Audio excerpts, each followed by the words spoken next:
Thank you, Madam Speaker and colleagues of the House of Representatives. Ted and I are here honored to stand before you with several critical care medicine specialists as we mark May as National Critical Care Awareness and Recognition Month.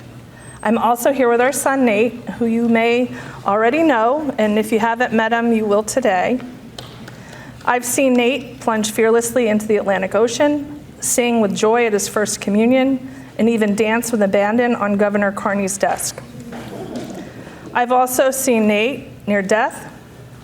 He had open heart surgery at 5 weeks, leukemia at age 1, and before his 10th birthday, respiratory failure. Nate has taught us many precious lessons. One of the most important is that with the right support, people with disabilities and the people who love them can overcome almost any challenge. But you cannot do it alone. And never has that lesson been more clear to Ted and to me than on December 29th, when Nate went into respiratory failure and had to be rushed to the pediatric intensive care unit at Nemours. Nate's journey began when, while battling pneumonia on a general floor in the hospital, his oxygen levels plummeted, prompting a rapid response crew that drew the ICU team to his room. I see Whitney and Dr. Neese here, and I remember them running to that room. The team assessed him, which included Dr. Meyer and Dr. Chowan and so many others that are here with me today, and decided he'd be better supported in the ICU with CPAP, which is a more aggressive form of respiratory support. He was moved to room 44. Doctors tried CPAP, but again, Nate's oxygen saturation levels continued to fall. Surrounded by these respiratory therapists, doctors, and nurses, Nate was closely monitored, but within less than an hour, Nate's oxygen levels had slid dangerously low. He needed to be sedated and intubated. I'll never forget kissing him on his head as I told him I loved him and hearing him say, "I love you," just before he was being placed into a medically induced coma. Sadly, it became clear that even a ventilator couldn't save him. Nate just had one chance left. A risky but necessary procedure that we had never heard of called extracorporeal membrane oxygenation, or ECMO. This is a life support measure that only 2 hospitals in the state have that uses a machine to pump blood outside of the body and back to the body's tissues while also removing carbon dioxide and adding oxygen.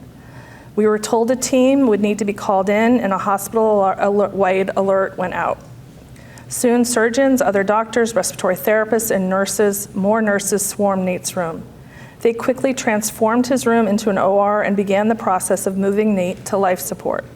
So grave was his condition that we had our older son Sam brought to the hospital so he could see Nate and say what we feared would be a few last words. Fortunately, the procedure worked, but the next day, Nate faced scary complications. Multiple blood clots putting Nate at risk for a massive stroke. Equally scary was the tube oxygenating Nate's blood slipped into his heart next to the atrial wall. Again, we saw the army of surgeons and other doctors and nurses rush to Nate's room as it was turned into an operating room for the second time. With great skill and innovation, the lead surgeon and an interventional radiologist were able to snare the tube, lift it from the heart, and reposition it into a safer place.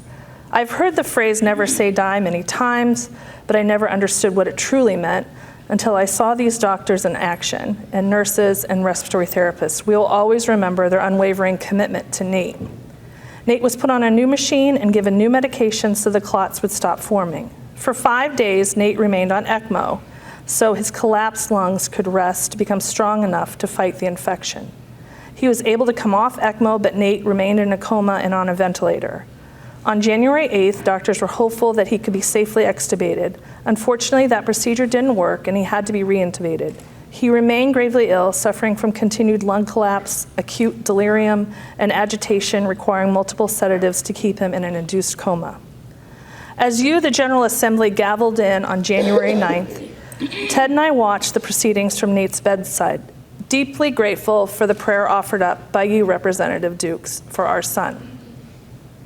Later that day, we almost lost our son for the 4th time when his respiratory failure suddenly worsened.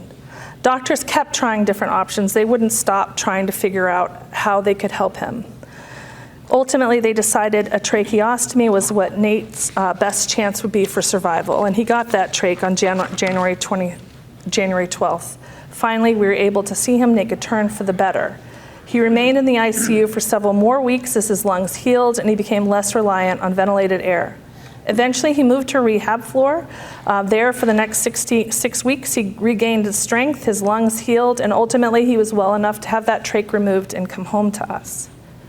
Candidly, Ted and I lost hope several times during this ordeal.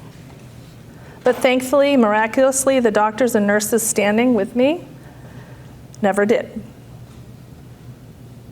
I say miraculous, but that doesn't do it justice, really. Miraculous evokes an instantaneous healing, a touching of the hem of the garment. That was not what happened here. I have never seen a group of skilled, dedicated professionals work harder to achieve a goal. There was no magic, just steely determination, innovation, and ceaseless effort to bring Nate back from the brink of death and restore him to full health. For our family, this is nothing we could have ever imagined, literally the most extraordinary of experiences. But for the ICU and a team, in a sense, it was just another day at the hospital. And that's what makes these men and women so remarkable. Heroics in an ICU are routine. They're happening every day. They're happening right now.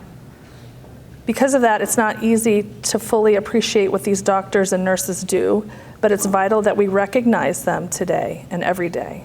I want to speak now not as a politician, but as a mom, to express my profound and everlasting gratitude to all of you who cared for Nate, and to those other critical care specialists who are with us today from Tidal Health, Beebe, and Bay Health, who care for Delawareans in similar dire situations.